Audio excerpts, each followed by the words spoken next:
Remember how poorly the first half ended? The Dodgers already have wiped that all away. A tremendous start to the second half, sweeping the Red Sox, taking the first two from the Giants.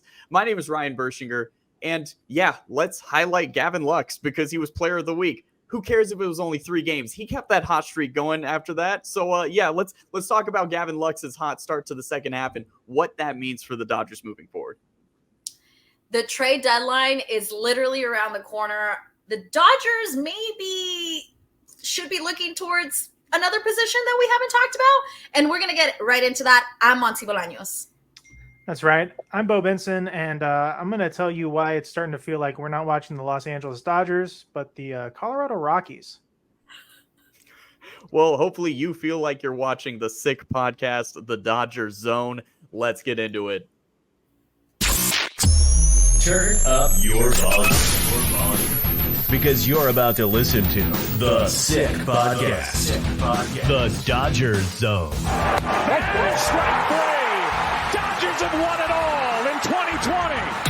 Fernando Valenzuela has pitched a no-hitter at 10:17 in the evening of June the 29th, 1990.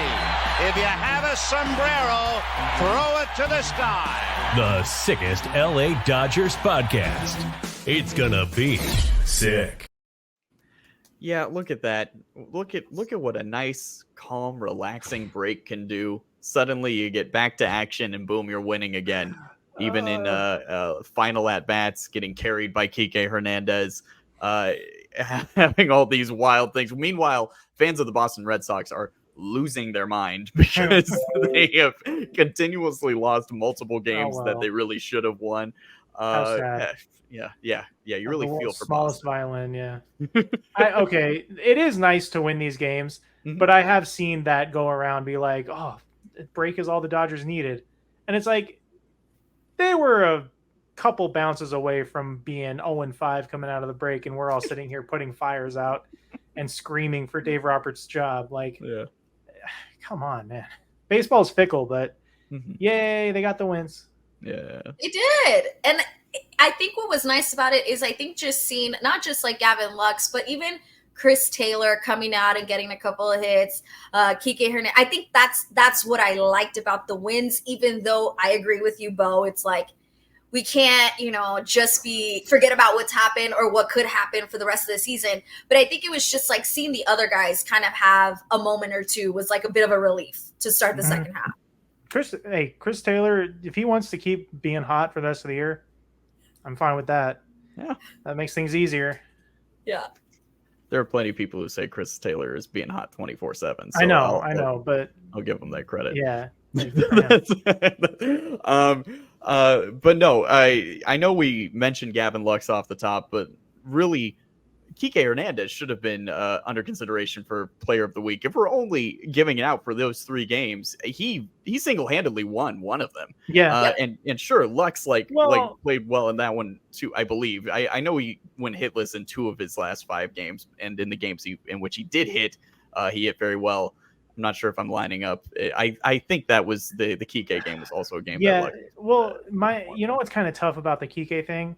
Like we established like pretty solidly and I think factually correctly that Logan Webb threw the All-Star game so that Ohtani wouldn't win MVP.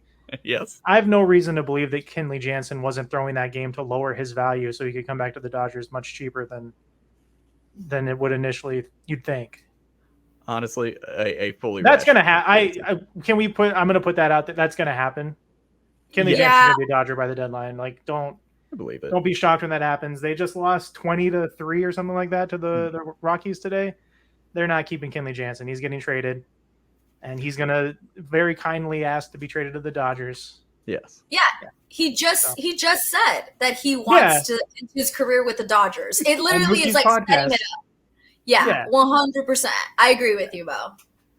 Well, let's transition to that then, because yes, we'll get back to we'll talk about Gavin Lux a little bit and the infield. I just hope the White Sox are watching Gavin Lux over the last few days, winning Player of the Week. Please get excited, excited, Chicago. Imagine and he's a Bears fan, so perfect. Fits right in. He's from Wisconsin, right? Yeah. He's you wonder how that happens. Closer to home. Yeah, it's that is that. Hold on, you're right. Yeah, well, no, He's from because Kenosha. you guys have Anthony Davis, so Sure, and that's the Lil Wayne. trade-off. Yeah, there you go. Lil Wayne. Little Um, Anthony Davis is from Chicago, and he's a Packers fan. okay. He deserves what he got in the Kentucky locker room that one year. But Monty, you mentioned as we're talking about Kenley Jansen here, you mentioned that over the last week, especially, we have seen that really a sudden pressing need has come up for what the Dodgers should do at the deadline. That has always been kind of casually mentioned, but I think it's now seen as something that's a little more dire. Could you dive into that a little bit? Yeah, I actually think really it's been all year round because we haven't, like you and I were talking, and it's like if you would have asked, who's your closer? You're like, well, we have Alex Vesia occasionally coming out. We have this guy occasionally coming out. Like, we don't have a closer.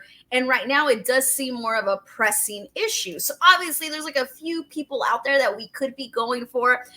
Mason Miller is the one everybody wants of the Oakland A's, but I don't think that's going to happen. The Oakland A's, are moving to Vegas. Like, I don't see them wanting to part ways with Mason Miller. And I also think that probably would require the biggest haul that the Dodgers would have to give up. But I just think the A's don't want to part with him. I think the A's, if they're smart, they're going to want to keep the guy, take him to wherever they play in Vegas, even though I hear that there's no money and I don't know how they're going to pay for it. But apparently they're going to Vegas. So, like, I don't think that's a possibility. I don't think Ryan Helsley of the St. Louis Cardinals is a possibility either. They're still in the thick of it. I don't see them wanting to get rid of their closer.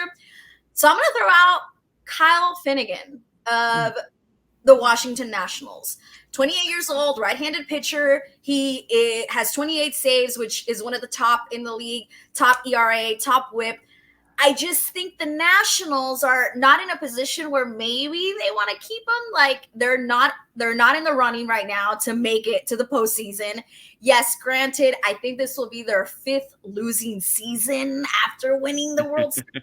Like, not ideal either. So I could see them wanting to hold on to him. But at this point, it's like, why? Wouldn't you want to use him now, get something in return? He hasn't had any, like, major injuries. So, like, that's a thing that, like, the Dodgers could use, on their leverage, where it's like, well, look, he hasn't had an injury. He's probably going to get one. Like, he's due for one. So I feel like if that's the one that if I were the Dodgers, I would be making a phone call right now and just being like, all right, what do you guys think about Kyle Finnegan? You guys want to keep him or are you interested? Let's talk it out.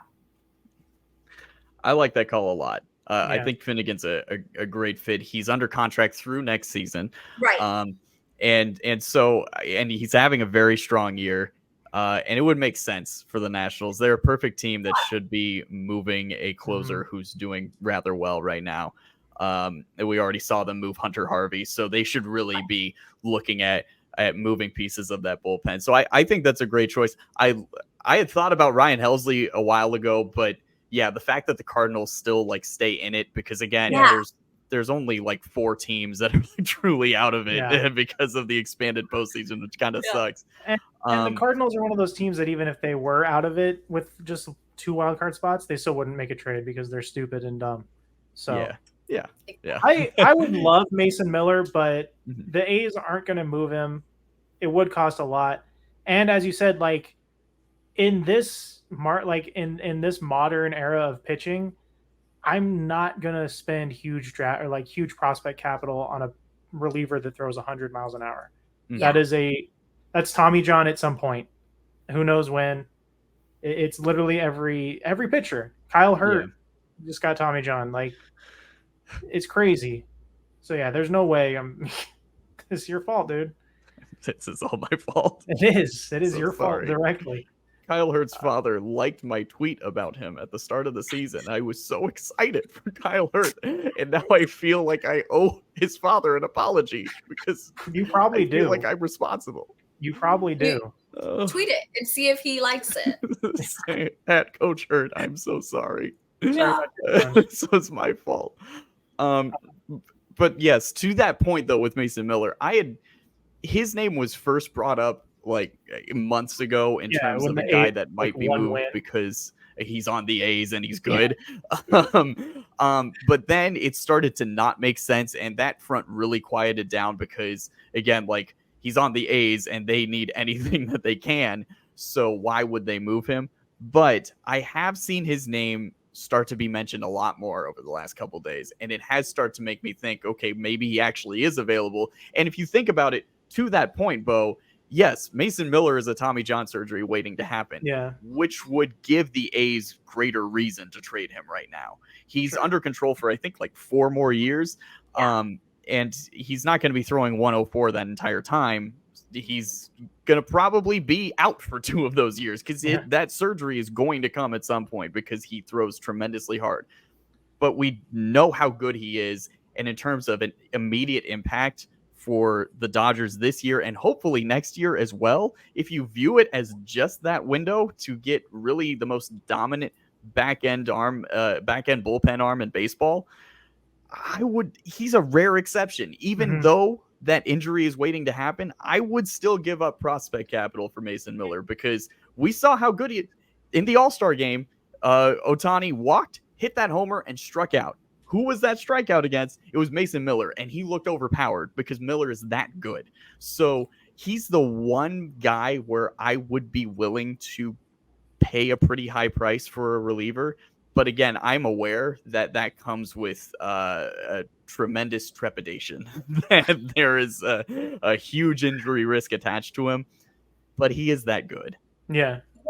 I'm with you. Like, I would do it because if you're thinking of now, then it could be worth it. I just don't know if the A's really do want to part with him. I think he holds batters to an average of 149. Like, he can do it, but there is risk. It's just like whose BS are you going to believe more? The A's that are like, what are you talking about? He's not going to get hurt. Look at him. He's so good. Yeah. Or are you going to believe the other BS where it's like, no, it's time. It's due. You got to give him to us now while he's hot because, he's a good seller right now. We'll give you more, but how much more? I don't know. I don't know. I also think anytime you survey guys the Dodgers could be interested in, you have to consider other guys on that roster they may want to acquire because that's the trademark of this front office, which is why I feel this entire time that the White Sox make the most sense overall in terms of looking for roster upgrades because you can get Lou Bob, because I'm not going to bother trying to say his name, how you pronounce it. You can get Crochet, and you can probably get Kopech. You can probably get Paul DeJong, too. You can do all that. The White Sox are not a well-run organization, so you can probably give him Kyle Hurt and be like, actually, his name's Kyle Really Strong Elbow. And they'll be like, all right, cool. And Alex Freeman or something like that. The White Sox make sense. Although, listen, if Randy Arozarena is available and he's not a Dodger by the deadline, I'm going to tear the room behind me apart. I'm going to destroy it. It will no longer exist. I will podcast from a cave. Okay, Aaron Rodgers. Look, yeah. All reports are saying that the Dodgers are all in on Randy Arozarena. But I don't see it. I don't see it really happening. Well, I mean, it could still be one of those Dodger trades because the Rays are probably not going anywhere. And they do have Zach Eflin, who the Dodgers could use as a starter, the kind of guy the Dodgers love. Yeah, so they could easily. Yeah, I mean, yeah. So, I mean, it's one of those things where it could happen. And we all thought Randy was getting traded here anyway. That was the weirdest thing ever. Right. That was so funny to do that in the middle of the Glass Now discussions. Be like, oh, here's a picture of me and Shohei Ohtani. And then be like, yeah, I was just doing it for fun. It was memories. Come on, dude. What I find interesting about Arozarena being available is that the Rays are on the flip side of the White Sox, where they're a very smart organization, right? If we're talking about well-run organizations and systems that know how to evaluate other teams' talent, especially in their farm systems, the Rays are that team. And they also feel like a team where we're hearing guys like Yandy Diaz and Isaac Paredes could also be available. I think if the Rays move one guy, they're going to move all of them. They feel like a team that would just go full on fire sale at the deadline. Yeah. And so if they do that, the Dodgers 100% need to take advantage of that and get a package of Arozarena and Eflin And I mean, geez, if you could also get like a Yandy Diaz in that, or Paredes, like you can, because you can add them in the infield. Like they're guys that you can kind of move around a bit. That would be fantastic. I think if I'm looking at Crochet and Robert, or Arozarena and Eflin, I'd rather go with the White Sox side of that, Yeah. because I think you're getting I the think- stronger players I there. think Robert is super underrated. Yeah. Like Mhm. that would be an insane acquisition. That'd be like getting like a player like maybe, I don't want to say a tier below Soto, but he's not a scrub. He's an all-star. Right. Yes. He's an all-star. Yeah. That's so. I think like one of these things kind of need to happen. And I know, again, if you're like not a fully invested Dodger fan, it probably sounds weird when Dodger fans say they need like multiple pieces at this trade deadline, because so many like fans of other teams will look at the Dodgers and be like, how many guys do you need? The answer is more, actually. Yeah. Sorry. You guys seen what happens in the bottom of this lineup? Come on. Yeah. It's For real, if you're paying more attention to the Yankees, and if you're paying casual attention to the Yankees, and you hear that the Yankees desperately need multiple guys, you're probably thinking, they got Aaron Judge and Juan Soto. What more do they need? They had JD Davis back cleanup. They need everyone. They need everyone. Yes, they have been terrible for a month now. They need a lot of help. So, and to the point of Arozarena, I know he has struggled this season, but actually over the last month, he's been pretty damn good. And that's So- just the kind of player I want in this lineup so bad. Yeah, yeah. The exact kind of player I want in this lineup so bad. Hmm. Oh God. Yeah. There's What about the Cubs? Do you buy that Cubs stuff? It's hard. It's hard I because feel like that would be cheaper, but I don't Oh, see yeah. why they would move Ian So- Happ. And I just also don't see why the Cubs will want to help the Dodgers. Yeah, because they suck.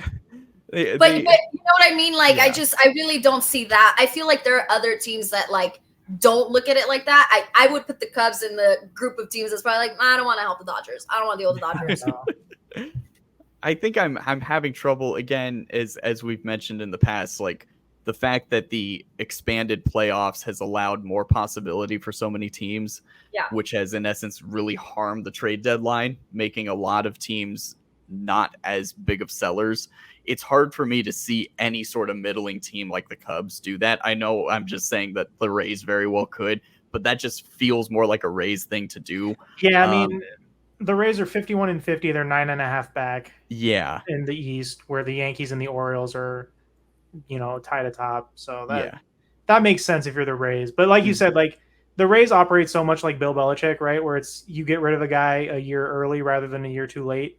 Yeah. So that is a little something to be cautious about. But I mean, the Rays pipeline, like Friedman coming from Tampa, I think makes it a little easier to do deals with the Rays. Yeah. Same with Brandon Gomes. Yeah. So it's it's interesting. I don't know, man. Let's talk more about the trade deadline here and the scope of a move that the Dodgers have made. And that was the very weird choice of DFAing James Paxton, which kind of came out of nowhere. It's not like Paxton's been great, but we have talked so many times about the need for starting pitching because of multiple guys getting hurt or being ineffective, having to go back to AAA. Like, they've had so many holes in their starting rotation. They've only had 2 constants this season. I know Tyler Glasnow is a constant. I get that he had the short IL trip, but he missed 1 start. So you really have 3 constants: then Glasnow, Gavin Stone, and James Paxton. Yeah. And even after their win on Sunday night, where Paxton started that game, it's again not like Paxton was stellar, but he was very serviceable. And ESPN mentions right after the game, hey, the Dodgers are 14-4 when James Paxton starts. And the next day, that guy gets DFA'd in favor of calling up and maintaining more younger guys in the rotation with Knack and Robleski, and bringing back Clayton Kershaw and giving River Ryan a start. It's very odd. I had people ask me, like, why did they do this? And I'm like, I really don't know. Because on one hand, you're thinking, all right, well, maybe I understand the thought process of actually dangling Paxton as a trade piece to other teams because the starting pitching market is so weird for the trade deadline that you can actually kind of get something for Paxton because you figure you're not really trying to pencil him into the starting rotation in the postseason anyway. Mm-hmm. However, we're coming off a year where the Dodgers ran out of starting pitchers and had to roll out Lance Lynn in the postseason, and a very injured Clayton Kershaw who shouldn't have been pitching. And now we're opting for getting rid of the one guy who hasn't been hurt, who's been steady. And you're kind of also hurting his trade value a little bit by telling teams that you now have to trade him because why trade for him if he's going to be released? Because he's not going to go to the minors. You can't send him. So it was weird. It was weird. Yeah, he's like the ideal fifth starter.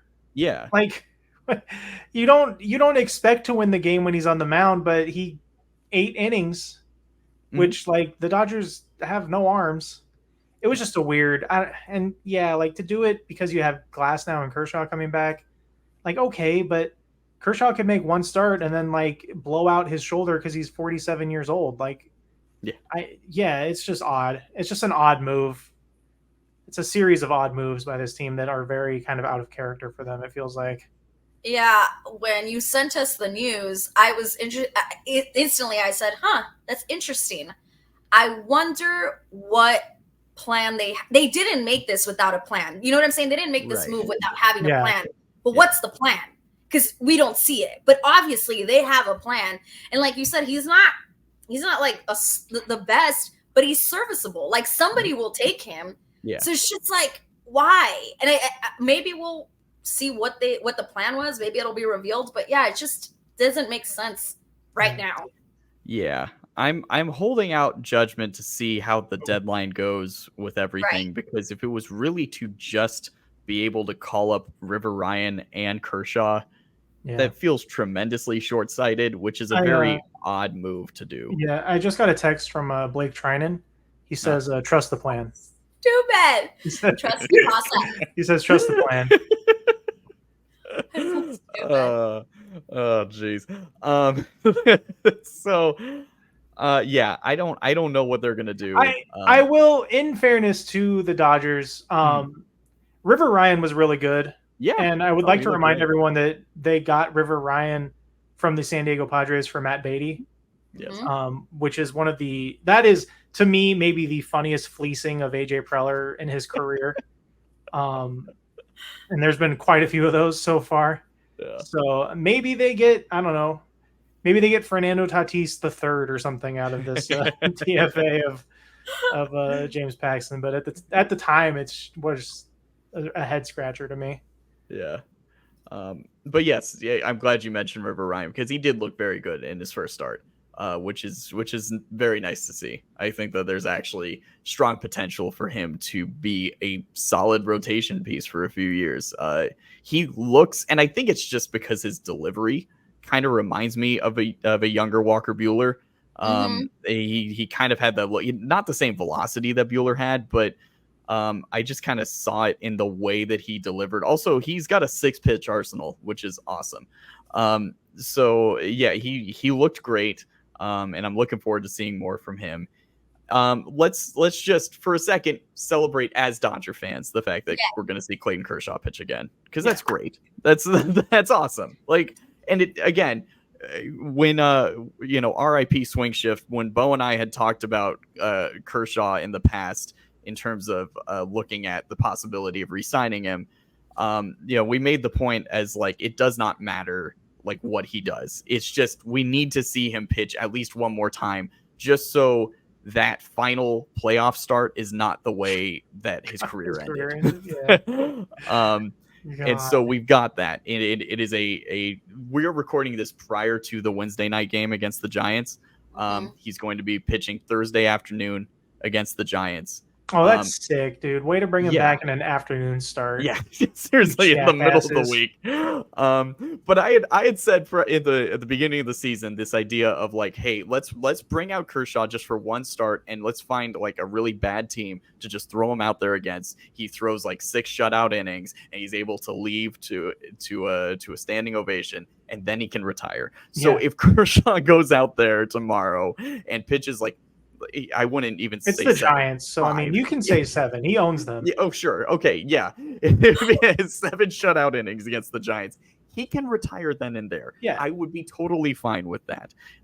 Obviously, I would love to have him for the remainder of the season if he's pitching at a pretty decent level, which he actually looked pretty damn good in his rehab outings, which is exciting to see.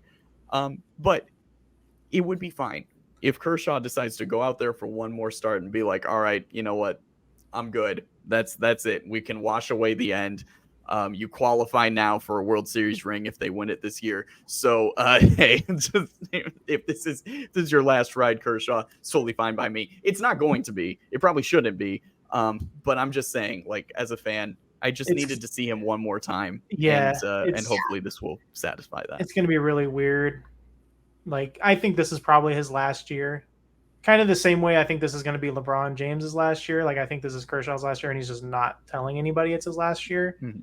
So it is going to be something to think about when he's no longer pitching, because I believe we'll have watched his entire career as adults or close to adults. So yeah, that's going to be strange. And I feel like there's going to be a bigger appreciation for him when he retires, because he's the greatest pitcher of his generation by far. It doesn't even come close. Yeah. I don't want to hear Max Scherzer. I don't want to hear Justin Verlander. I don't want to hear DeGrom. I don't want to hear any of that. It's Kershaw.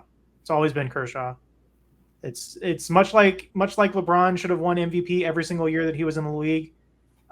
Kershaw probably should have won the Cy Young pretty much every single year that he was healthy and alive and pitching for the Dodgers. So it'll be cool to see him out there, but it is just a stark reminder that it's coming to an end soon.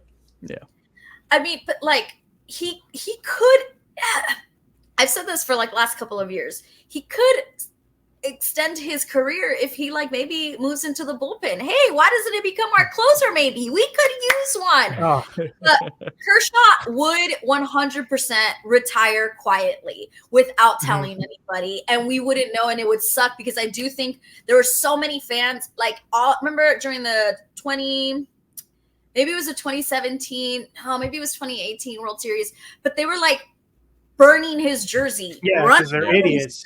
Yeah. And it was like, y'all, like what Kershaw has done for the Dodgers, like you should never do this. It doesn't matter how it ends. It's like I agree. Dodger fans have not appreciated what Kershaw actually has done for the team.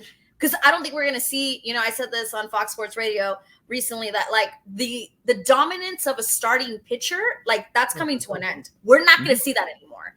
The peaks that pitchers had, like Kershaw, who had it for how many years, we're not going to see that anymore because of injuries, because of whatever. So it's like, it is really the end of an era when it comes to Kershaw, like the end. But I don't want to believe that this is the end for Kershaw. I'm hoping he's got like another year in him after this one. I hope so. That'd be great. Yeah. Yeah, hopefully. Again, when you said Kershaw and closer, my brain instantly pulled up the 2019 NLDS. Yeah. Against who was that? Rendon and Soto, right? Back to back. Yeah. Yeah. That was yeah. You could talk about that. That's an entire podcast someday, but you can look at like every one of Kershaw's postseason quote unquote failures as like being at the fault of other people, like being left into games too long because the bullpen was so bad, being brought into games in relief because Dave thought it sounded really cool, and then just we are all lucky enough to know tons of professional athletes, current and former, and all that stuff. If I ever saw Pedro Baez in the street, I would hit him. Nice. I would grab the nearest object and I would hit him. I hate Pedro Baez for what he's done to Kershaw's career. Well, he's going to come in and relieve Kershaw tomorrow because, again, that's the rule. There's nobody left. Yeah, that is the second that somebody needs to come in relief of Clayton Kershaw, it's Pedro Baez and no one else. That's what Don Mattingly believed. So I guess that's what we got to go with. And of course, also, 2017 was not Clayton's fault. Was not. We all know it was not his fault. His one start at home, in fact, his one start and his relief appearance at home, 7 shutout innings in game 1, or it was like 7 innings, 1 run, and then 4 shutout innings of relief in game 7 at home. Game 5 was in Houston. And that's the only time in his life up to that point that he had 7 runs of support and wasn't able to hold it. Yeah. I wonder fucking why. Okay, but let's move on. Again, it is great to have Clayton back. A few weeks ago, I did a guest spot on Bernie Ferrato's show on Fox Sports Radio, and he had asked at that time, this was about a month and a half ago now, Kershaw's starting to throw. How big of a deal will it be to have him back in the rotation? And my answer at that time was honestly not that big of a deal, because Tyler Glass now has been fantastic. Yamamoto has been fantastic. Gavin Stone is really coming into his own. Bobby Miller is coming back from injury. Walker Buehler's starting to come back. So if we are at a point where Clayton Kershaw returning is a big deal for this team, that's because things have gone terribly wrong. So things have gone terribly wrong. Way to go, dude. Getting Kershaw back in the rotation is actually a very important thing. So I hope that he's able to stay in the rotation throughout the remainder of the season, and we get mid-season form Kershaw in the postseason. That would be wonderful. But, we'll have to see. It'll be touch and go a bit with Clayton because, that's how it's been for the last couple years, but that's okay. We love him to death, and we just want to see him pitch. All right. Anyway, I know I want to get to Beau's point, and we'll tie it in with my point originally about Gavin Lux. Again, Gavin Lux has hit pretty well since the All-Star break, which is great to see. Like, he is adding a spark to that offense. He was moved up to 5th in the lineup on Tuesday, and it worked. He had a couple hits. He helped carry the offense in that game. So this is great to see Gavin to start to turn it around. Hopefully this continues. I'm not super optimistic that it will, but I would love for it to continue. He's going to do that all the time, White Sox. Yeah. He will never stop hitting. Listen.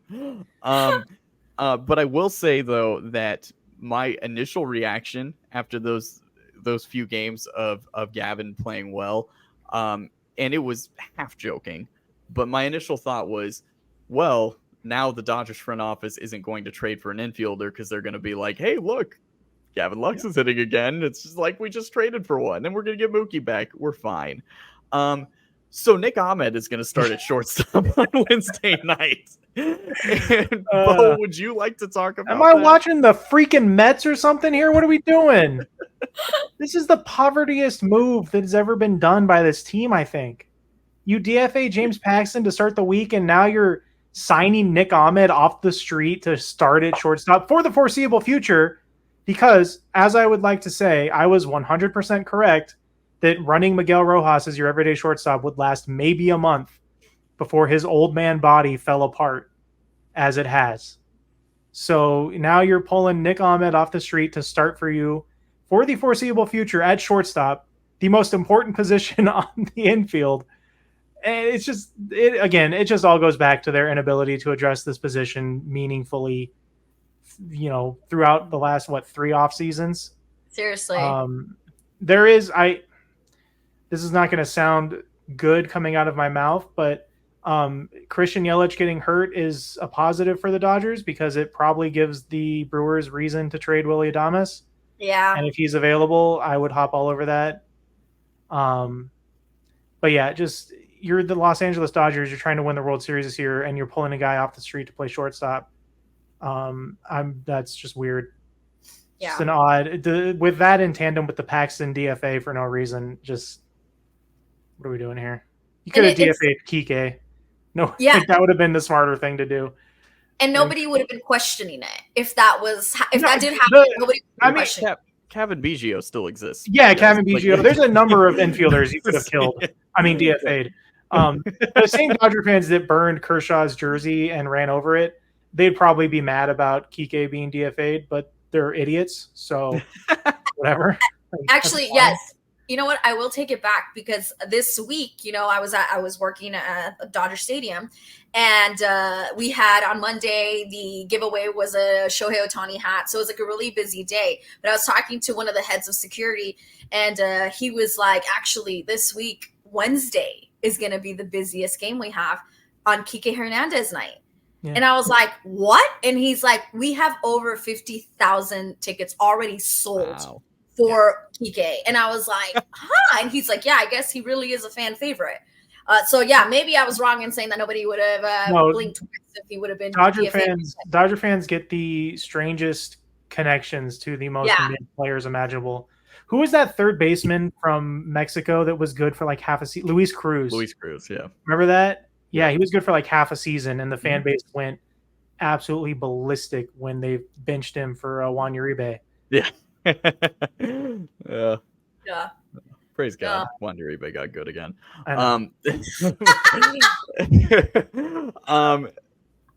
But so Nick Ahmed is hilarious, and it's really funny that we did our episode a couple weeks ago where I was saying, hey, we're on Tim Anderson watch, because that made all the sense in the world as a random guy the Dodgers would pick up and give a shot to. I would rather give a shot to Tim Anderson than to Nick Ahmed. Yeah. So like it's kind of weird how that happened.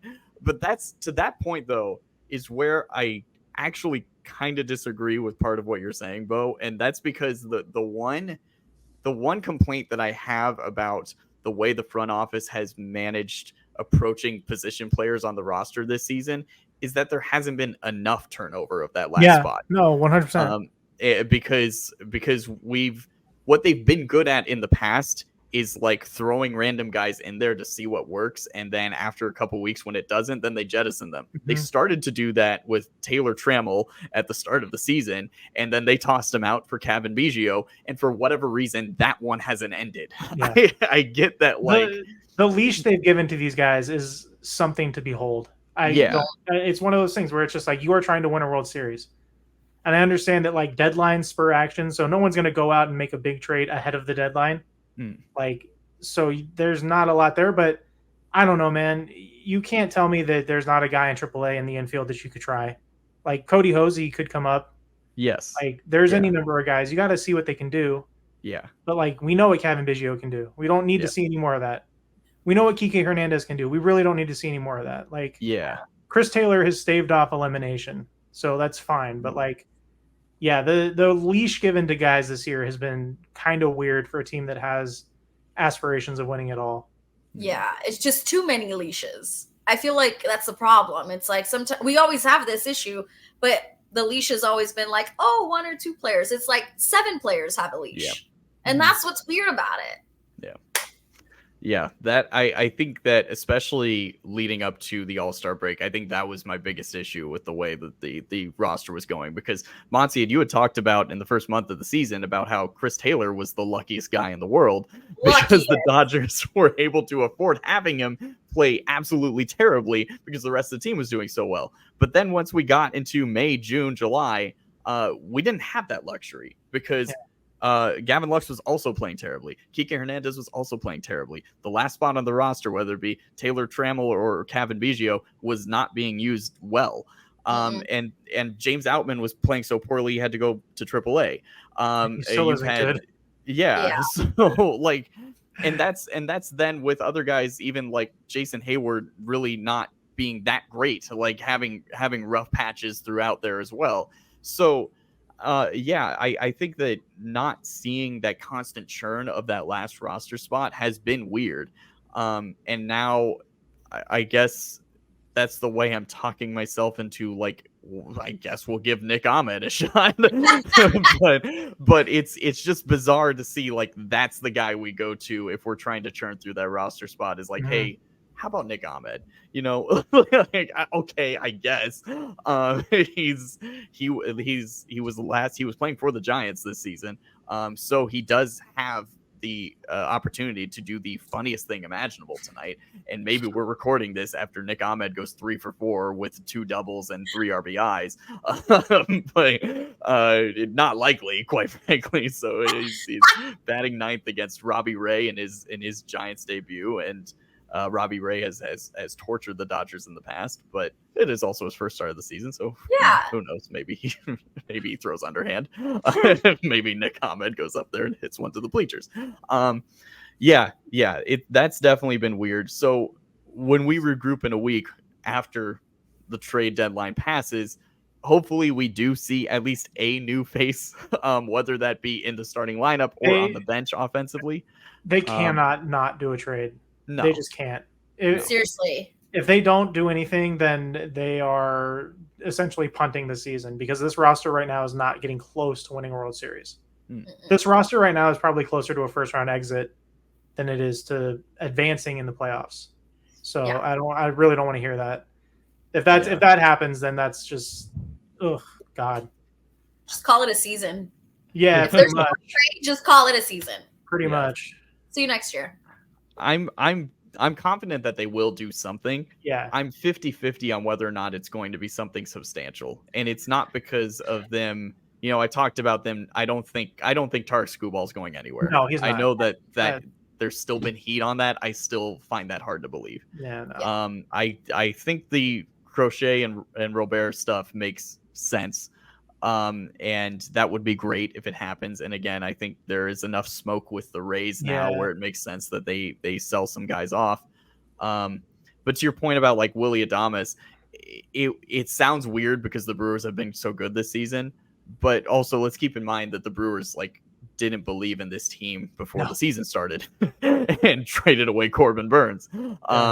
So I wouldn't put it past them to still move Adames, because they probably think we're not going to pay him, because they seem to be, vehemently against this idea of giving anybody money. So they're not going to do that. So maybe they do in fact move Adames, and that would be a tremendous upgrade at short. Again, blessings to Miguel Rojas. He's been a wonderful warrior at short. But we are starting to see that wear and tear of being an older shortstop. And also a guy who's played well beyond what we expected of him this season. So there's too much smoke around the Dodgers at the deadline. Like literally every big insider mentions their name in terms of like making a big deal. And I know like LA fans in general like to be like, oh, they're just using their name to drive up the price. You see that across every LA fan base, but like Passan and Rosenthal and our friend JP Morosi, like they've all know that the Dodgers need to do something big. So I think that it's more likely than not that they make a deal or two. But we'll see. I'd be fine with Jack Flaherty. Like if that's the consolation, I have caped for Jack Flaherty for a long time. I think now is my time. But I would rather, something big and substantial happen. Definitely a bat.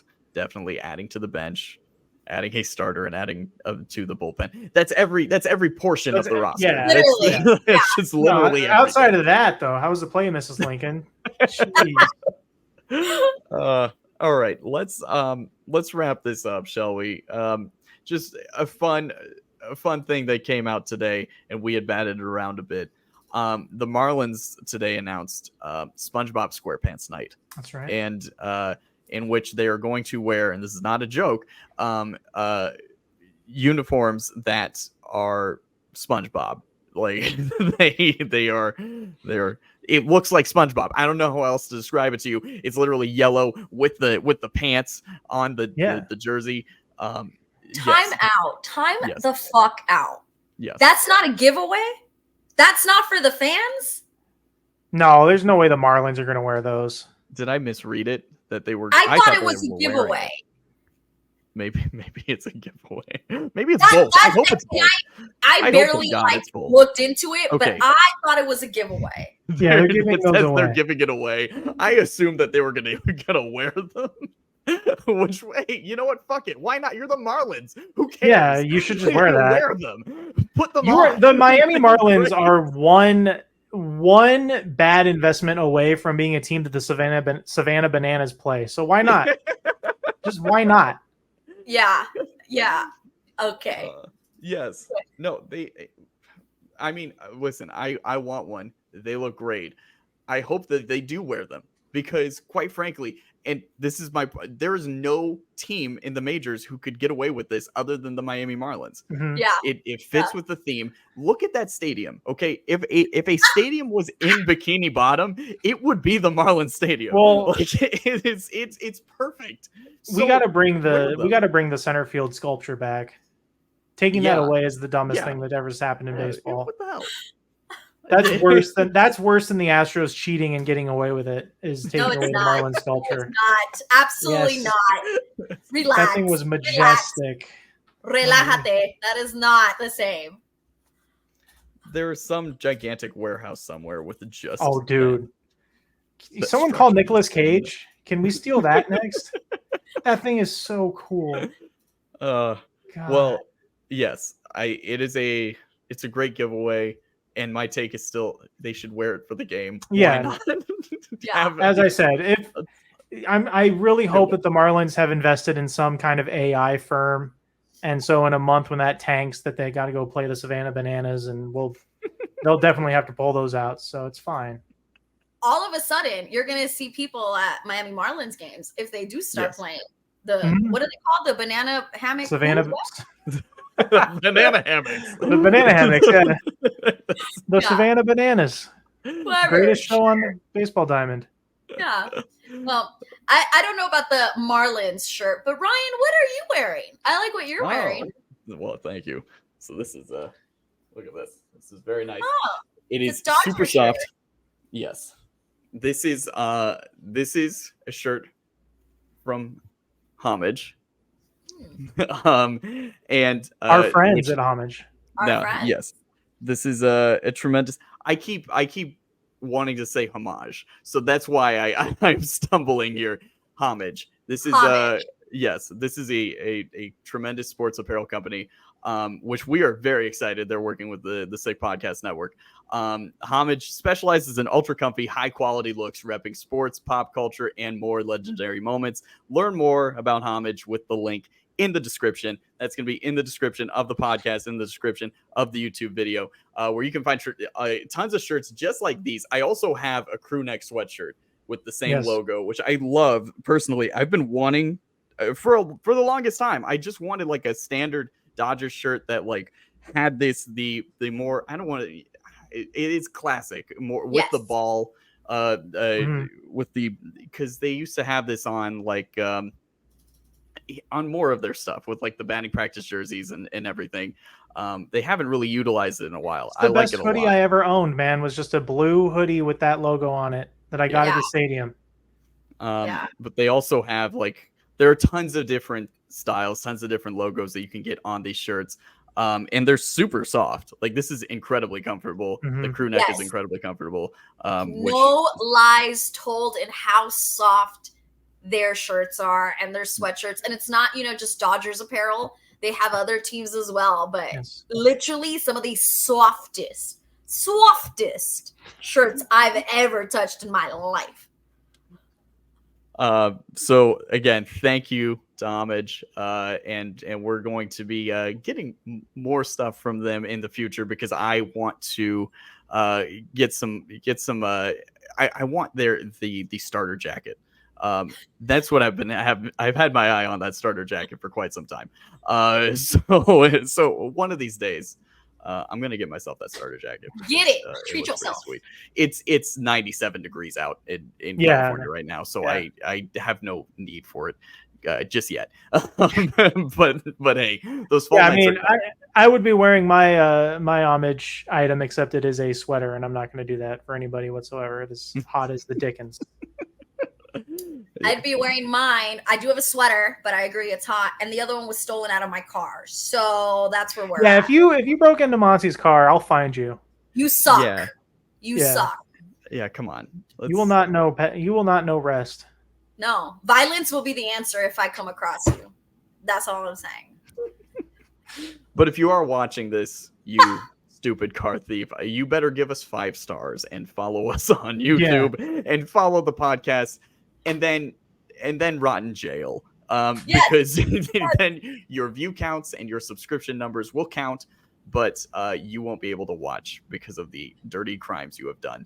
Now, for the rest of you who haven't committed any dirty crimes, please do like and subscribe to us on YouTube. This is the Sick Podcast, the Dodgers Zone. Again, follow the podcast wherever you get your podcasts, Apple Podcasts, Spotify, wherever you find your podcasts. You can get the audio platform. You can also watch us on YouTube. Subscribe to the channel. We are here every week.